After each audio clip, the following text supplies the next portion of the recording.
നമസ്കാരം. ഏപ്രിൽ 20, 2026. അപ്പോൾ എല്ലാവർക്കും എൻ്റെ ഒരു സല്യൂട്ട്. എന്നോട് ക്ഷമിക്കണം. ഞാൻ ഇന്ന് പറയുന്നത് പിന്നെ നിങ്ങളുടെ മറ്റൊരു വിവരത്തിലേക്ക് വേണ്ടിയിട്ടാണ്.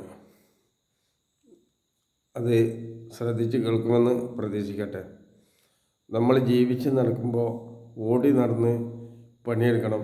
നമ്മുടെ ചുറ്റുപുറത്തും നമുക്ക് ജനിച്ച നമ്മുടെ കുട്ടികളും അവരെ ബന്ധപ്പെട്ടവരും ഉണ്ടാവുമ്പോൾ മാത്രമാണ് നമുക്കൊരു യുവത്വം വരിക, ഒരു ഊർജം വരിക, ഒരു സന്തോഷം ഉണ്ടാവുക. അതിന് പിന്നെ നിങ്ങൾ ഉയർന്ന വിദ്യാഭ്യാസമുള്ളവരായിട്ട് കൂടിയാൽ അവർ സ്വന്തം ചന്തി കഴുകില്ല. വിദ്യാഭ്യാസം കൂടിയ ആളുകൾക്ക് ഒരു ചന്തി കഴിയില്ല. മറ്റുള്ളവരിൽ ചുറ്റുപാടുണ്ടാക്കില്ല, നല്ല ഭക്ഷണം കഴിക്കില്ല, നല്ല രീതിയിൽ അവർ ആക്കി കഴിക്കില്ല. ഇതൊരു പരമസത്യ. ഇന്ന് ഞാൻ പറയുന്നത് ശരിക്കും ശ്രദ്ധിച്ച് കേൾക്കണം, എന്നിട്ട് നിങ്ങൾ ചിന്തിക്കണം. അതായത് ഷോക്ക് വന്ന ആളുകളെയും ക്യാൻസർ ആയവരും, ഞാൻ പറയാൻ പോകുന്ന വിഷയം മറ്റൊന്നാണ്. ക്യാൻസർ ആയവരെയും 4 മണിക്കൂർ 4 ലിറ്റർ അരച്ച മരുന്ന് 30 ലിറ്റർ കഷായത്തിനും ശരിയാക്കി എടുക്കും. ഇതിൽ 5300 രോഗങ്ങളുണ്ട്. നിങ്ങൾ അവിശ്വസിച്ചാൽ നിങ്ങൾക്ക് നഷ്ടം എന്നല്ലാതെ എനിക്ക് യാതൊന്നും വരില്ല. ഞാൻ ഇരുന്ന് നിങ്ങളോട് സംസാരിക്കുന്നത് നിങ്ങൾ കണ്ടോ എന്ന് പറയുന്നത് മറ്റൊരു കാര്യമാണ്. പട്ടാമ്പിയിൽ തെക്കുമുറി എന്ന് പറഞ്ഞ സ്ഥലമുണ്ട്. നിങ്ങൾക്ക് അറിയില്ലായിരിക്കാം. എൻ്റെ 70-ൻ്റെ മുമ്പ് എൻ്റെ ഒരു ഓർമ്മയാണ്. 1970-ൻ്റെ മുമ്പ് എൻ്റെ ഒരു ഓർമ്മയിലേക്ക് ഞാൻ പോവുകയാണ്. അപ്പോൾ ഇന്നവിടെ 70-ൻ്റെ മുമ്പ് തെക്കുമുറിയിലുണ്ടായിരുന്ന അവിടെ ഗ്യാസിൻ്റെ പീടിയൊന്നുമില്ല. ഇന്നവിടെ ഒരു ഗ്യാസിൻ്റെ ഏജൻസി ഉണ്ട്. അതിൻ്റെ തൊട്ട ബാക്കിൽ ഒരു 5-6 വീട്ടുകാർ താമസിച്ചിരുന്നു. എന്ന് വെച്ചാൽ 19 സെൻറ്റ് സ്ഥലം. നല്ല ആളുകളായിരുന്നു. അവർ ഈ ഇംഗ്ലീഷ് മരുന്നായിട്ട് ബന്ധപ്പെട്ട് നടന്ന് അതിലുള്ള പ്രധാനികളൊക്കെ വളരെ പെട്ടെന്ന് അറ്റാക്ക് വന്ന് മരിച്ചു. അതിലുള്ളവരെല്ലാവരും അറ്റാക്ക് വന്ന് മരിച്ചു. അതിൻ്റെ തൊട്ടടുത്ത് താമസിക്കുന്ന അവരുടെ ബന്ധുക്കൾ പെടുന്നവരനെ അവിടെ നിന്ന് എല്ലാവരും വീടൊഴിഞ്ഞ് എല്ലാവരും പോയി. ഒരു ശാപം പിടിച്ച ഒരു സ്ഥലം. അതിൽ താമസിച്ചിരുന്ന ആളുകളൊക്കെ എനിക്കറിയാം, അവർ നല്ലതായിരുന്നു. പക്ഷെ അവർ ഉത്തരവാദിത്തപ്പെട്ട എല്ലാവരും പോയി. അവസാനം ഇപ്പം മണ്ണ് ബാക്കിയായി. എല്ലാവരും മരിച്ചപ്പോൾ പിന്നെ അങ്ങനെ എന്തായി, മണ്ണ് ബാക്കിയായി. നിങ്ങൾ വലിയ വിദ്യാഭ്യാസമുള്ള ആളുകളെ നോക്കുമ്പോൾ ഞാൻ കണ്ട ഈ ചെറിയൊരു പ്രദേശത്ത് അവരെക്കുറിച്ച് നിങ്ങളൊന്ന് ചിന്തിക്കണത് ബാക്കിയാണ്. ജീവിച്ചിരിക്കുമ്പോൾ അവരാരായിരുന്നു അറിയോ? ഭയങ്കരമായിരുന്നു. അവിടെയുള്ള എല്ലാവരും മാർക്സിസ്റ്റ് പാർട്ടിയിൽപ്പെട്ടായിരുന്നു. അതാണ് ഏറ്റവും വലിയ സങ്കടമായിട്ടുള്ള കാര്യങ്ങൾ. അതിൻ്റെ അപ്പുറവും ഇപ്പുറമൊക്കെ ഉള്ള ആളുകളൊക്കെ എന്താക്കിയെന്ന് പറഞ്ഞാൽ അവരൊക്കെ സ്ഥലം വിറ്റിട്ട് പോയി.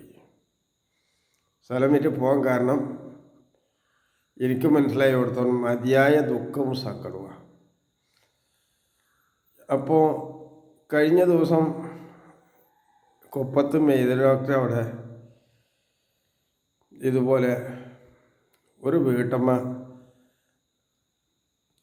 പിന്നെ എന്താ പറയുക, ചൊറിയാസിസിൻ്റെ സൂചി വെച്ചിട്ട് മരിച്ചപ്പോൾ അന്ന് ഒരൊറ്റ ദിവസം ചിലവായത് 30 ലക്ഷം രൂപ. അപ്പോൾ ചോദ്യം ചെയ്തു അതൊക്കെ പാടെ എന്താ ചെയ്യുന്നത്. അപ്പോൾ അതിൽ വൈദ്യരോട്ടറും മക്കളും പറഞ്ഞു, അത് ഇവിടുന്ന് ഞങ്ങളുടെ അടുത്ത് ഞങ്ങൾ അങ്ങനെ പണിയൊന്നും ചെയ്തിട്ടില്ല, അതൊന്നും അതിൽപ്പെട്ടതൊന്നുമല്ല, മരിക്കാൻ വേണ്ടി കണ്ടെങ്കിൽ ആരെന്ത് ചെയ്തിട്ടും കാര്യമില്ല എന്ന് പറഞ്ഞു.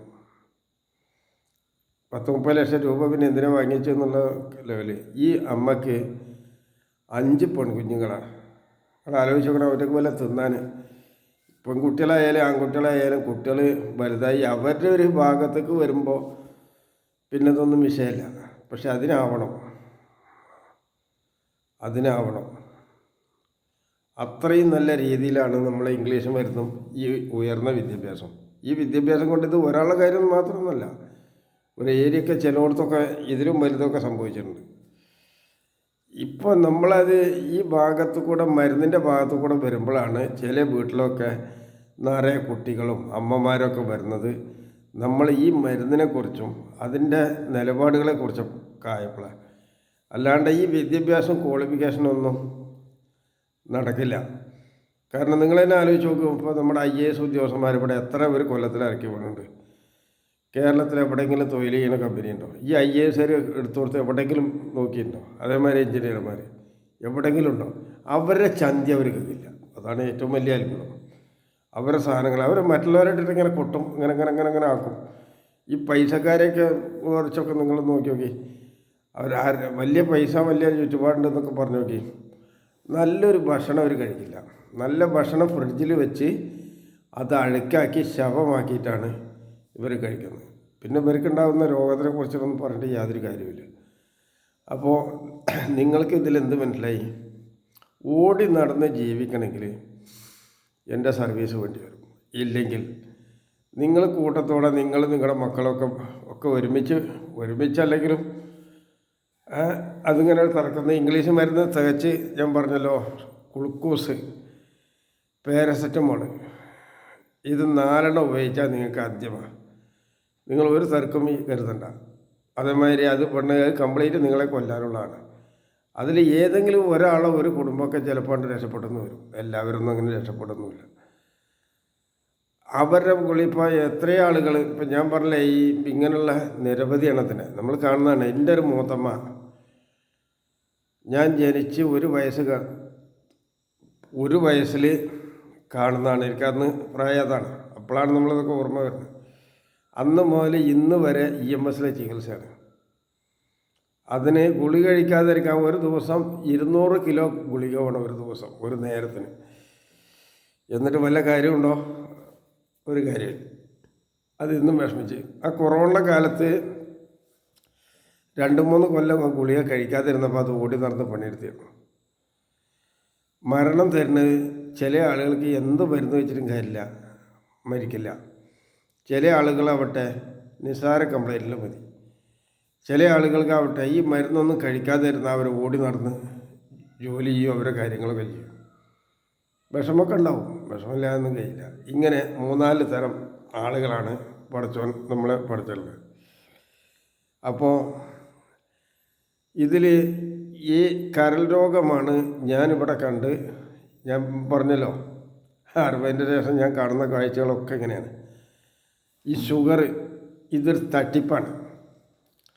അതുപോലെ ഷുഗറിൻ്റെ പരിശോധന തട്ടിപ്പാണ്. അതായത് കമ്പനിക്കാർക്ക് ലാഭത്തിന് വേണ്ടിയാണ് ഉണ്ടാക്കി ചെയ്യുക. നിങ്ങൾ മരിക്കാതിരുന്ന അവരെ സംബന്ധിച്ച് പ്രശ്നമേ അല്ല. ഇപ്പോൾ കണ്ടില്ലേ, നിങ്ങളുടെ സ്വത്തുക്കൾ കംപ്ലീറ്റ് ബാക്കിയാവും. മനസ്സിലായില്ലേ? നമുക്ക് ഓടി നടന്നിട്ട് പണിയെടുക്കണമെങ്കിൽ എൻ്റെ മരുന്ന് ഉപയോഗിക്കണം, എൻ്റെ ഭാഗം വേണ്ടി വരും.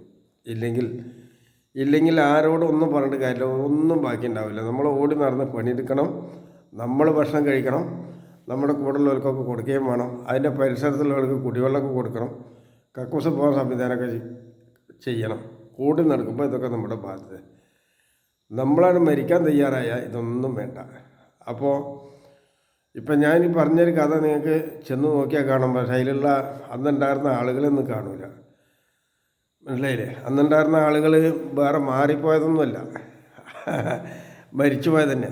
സ്വർഗം കിട്ടട്ടെ എന്ന് പറഞ്ഞില്ലേ, ഈ മൈലിയന്മാർ സ്വർഗം കിട്ടട്ടെ എന്ന് പറഞ്ഞില്ലേ, അവർക്ക് സ്വർഗം ഉണ്ടോ എന്ന് നിങ്ങളതവിടുന്ന് ചെന്ന് നോക്കണം. ആ വീടുകളെ കുറിച്ചൊക്കെ ഒന്ന് വെറുതെ ഒന്ന് ചിന്തിക്കണം. അപ്പോൾ പറ്റുമെങ്കിൽ നിങ്ങൾ ചെയ്യേണ്ട പണി അതാണ്. ഉയർന്ന വിദ്യാഭ്യാസം, ക്വാളിഫിക്കേഷൻ, ഇതൊക്കെ തല്ലുകൊള്ളി തരാം. ഈ നാട്ടിൽ ഒരൊറ്റ വിദ്യാഭ്യാസം ഉള്ളവനെ ഇവിടെ ഒരു സംവിധാനം ചെയ്തില്ല. അവരുടെ കൂടെയുള്ളവർക്കൊന്നും ചെയ്യില്ല. അപ്പോൾ ഈ സമ്പത്ത് ഉണ്ടാവുന്നത് ഏട്ടനഞ്ചന്മാരെ മുതൽ കട്ടെടുക്കുന്ന, കുടുംബത്തിൻ്റെ മുതൽ കളവ് നടത്തുന്ന, അല്ലെങ്കിൽ ഇതുപോലെ വേറെ ആരെങ്കിലും നടക്കുന്ന. പക്ഷെ ഇതൊന്നും നമുക്ക് ജീവിക്കാൻ പോരാ. പിന്നെ സ്വർഗം കിട്ടുക എന്ന് പറഞ്ഞില്ലേ, സ്വർഗം കിട്ടാൻ നല്ല പണിയാണ്. കാരണം ഇതൊക്കെ നോക്കിയിട്ട് വേണ്ടേ ചെയ്യാൻ. മനസ്സിലായില്ലേ? ഇത്ര പിന്നെ സ്വർഗം കിട്ടണമെങ്കിൽ വളരെ പെട്ടെന്ന് കിട്ടുക. ആരെങ്കിലും വീടടിച്ച് പൊളിക്കുക, കൊല ചെയ്യുകയൊക്കെ ചെയ്താൽ അവർക്ക് സ്വർഗം പെട്ടെന്ന് കിട്ടും. കാരണം കള്ളന്മാരെ പ്രോത്സാഹിപ്പിക്കുന്ന ഒരു നാടാണ് കേരളം. കള്ളന്മാരെ മര്യാദയുള്ള എത്ര ഉച്ചത്തിൽ പറഞ്ഞിട്ട് യാതൊരു കാര്യമില്ല. അത് കേൾക്കാനുള്ള വിവരമൊന്നും കേരളത്തിലുള്ള ഒരു മലയാളിക്കുമില്ല. മനസ്സിലായില്ലേ? കുറ്റപ്പെടുത്തണമെന്ന് വെച്ചിട്ട് പറഞ്ഞതല്ല, എൻ്റെ ജീവിത അനുഭവം പറഞ്ഞാൽ. വല്ലാത്തൊരു കഷ്ടത്തിലാണ്. നിങ്ങൾ എന്തൊക്കെ ചെയ്ത് പറഞ്ഞാലും ആരും വിശ്വസിക്കില്ല. അപ്പോൾ എനിക്ക് നിങ്ങളോട് പറയാനുള്ളത്, ഇംഗ്ലീഷ് മരുന്നിൽ ആരും പോകരുത്. കോട്ടക്കലും ആയുർവേദശാലയുടെ മരുന്ന് ഉപയോഗിക്കരുത്. അവരെ വളരെ മോശമാണ്. ഇതാണ് പറയാനുള്ളത്. ഇംഗ്ലീഷ് മരുന്ന് ഒരു മരുന്നിലും തരത്തിലും കൂട്ടരുത്. അത് നിങ്ങൾ എവിടെ ചെന്നാലും നിങ്ങളുടെ അന്ത്യം കുറിക്കും. നിങ്ങളതിൽ ടെസ്റ്റും ചെക്കപ്പൊന്നും നോക്കണ്ട. അപ്പം മരിച്ച ആളുകളുടെ നിരവധി ഫയലുണ്ട്. അത് എന്ത് ഉപകരിച്ചു? എത്ര കോടി ഉറപ്പ് കൊടുത്തു? ഒരു ഗുളികയ്ക്ക് 800 കോടി ഡോളറൊക്കെ വാങ്ങിയ സന്ദർഭമൊക്കെ ഉണ്ട്. എന്നിട്ടെന്തുണ്ടായി? ഇപ്പോൾ നമ്മൾ സുശാന്ത് നിലമ്പൂരിൻ്റെ പലവൻ്റെ വീഡിയോ കണ്ടിട്ട് ഒരു പെണ്ണിന് ഒരു ഗുളികയ്ക്ക് 2,90,000 രൂപ കൊടുത്ത് വാങ്ങിയിട്ട് എത്രയായി? ഇപ്പം അതിൻ്റെ കേൾക്കലിനില്ല. കാരണം മരിച്ചിട്ടുണ്ടാവും. അപ്പോൾ ഈ ഗുളിക കഴിക്കുന്നതും ഇംഗ്ലീഷ് മരുന്ന് പോകുന്നതും രക്ഷപ്പെടാനാണെന്ന് നിങ്ങൾ കരുതണ്ട. രക്ഷപ്പെടാനൊന്നുമല്ല. മനസ്സിലായില്ലേ? രക്ഷപ്പെടണമെന്ന് നിങ്ങൾക്ക് ആഗ്രഹമുണ്ടെങ്കിൽ എന്നെ ഓർക്കുക. അസ്സലാമു അലൈക്കും. എന്നെ ഓർക്കുക. ഞാൻ കൊപ്പത്തുണ്ട്. നേരിട്ട് വരിക. ഫോണിൽ കൂടെ വാട്സപ്പ് കൂടെ ഒന്ന് കളിക്കണ്ട. ഞാൻ ഒരുപാട് അഡ്രസ്സൊക്കെ അത് കൂടെ തന്നിരുന്നു. ഇപ്പം ഞാനതൊക്കെ നിർത്തിയിരിക്കുകയാണ്. അത് നിർത്തുകയെന്ന് പറഞ്ഞാൽ ഈ കളിയാക്കലും ചെറ്റേൻ്റെ പേരിൽ നുണ പ്രചരിപ്പിച്ചിരുന്നു. ആ നുണയുടെ ഫലമായിട്ടാണ് എനിക്കിങ്ങനെ ചെയ്യേണ്ടി വന്നത്. നുണ വല്ലാണ്ട് പ്രചരിപ്പിച്ചിരുന്നു. അത് പിന്നെ ഒരുവിധ ആളുകളുണ്ടായിരുന്നു. ഞാൻ എൻ്റെ പെണ്ണുങ്ങൾ മരിച്ചപ്പോൾ എൻ്റെ കഷ്ടകാലത്തിനൊരു കല്യാണ പരസ്യം ഇട്ടു. അതിൽ കയറിയിട്ട് ഇവിടെ കുറച്ച് തീവ്രവാദി തങ്ങന്മാരും കുറച്ച് തീവ്രവാദി ലീഗുകാരും കൂടിയിട്ട് തോന്നിയാസം ചെയ്തു. ഇന്നിപ്പോൾ അവർ അതിനെക്കുറിച്ചിട്ട് ഞാൻ പറയുമ്പോൾ അവർക്ക് വല്ലാണ്ട് കൊണ്ടുവരുന്നുണ്ട്. വല്ലാതെ കൊള്ളലുണ്ട്. പക്ഷേ അതിട്ട് കാര്യമൊന്നുമില്ല. അപ്പോൾ അതാണ് എനിക്കിന്ന് ലോകത്തോട് പറയാനുള്ളത്. പിന്നെ ഇസ്ലാം എന്ന് പറഞ്ഞാൽ പോരാ. മനസ്സിലായില്ലേ? പറഞ്ഞാൽ പോരാ. അത് നമ്മളനുസരിക്കുകയും കൊണ്ടുകിടക്കുകയും മാന്യമായിട്ട് ചെയ്യുമ്പോഴേ മറ്റുള്ളതാവുള്ളൂ. നമ്മൾ നിസ്കരിക്കണം. നമ്മൾ നമ്മുടെ കാര്യങ്ങളൊക്കെ ചെയ്യണം. ഓടി നടന്ന് ജോലി ചെയ്യണം. അതിന് നിസ്കരിക്കുകയും വേണം. എൻ്റെ മരുന്നും വേണ്ടി വരും. മനസ്സിലായില്ല? പക്ഷേ ആൾക്കാരെ കൊല്ലൽ ഇനി ഞാൻ സപ്പോർട്ട് ചെയ്യില്ല.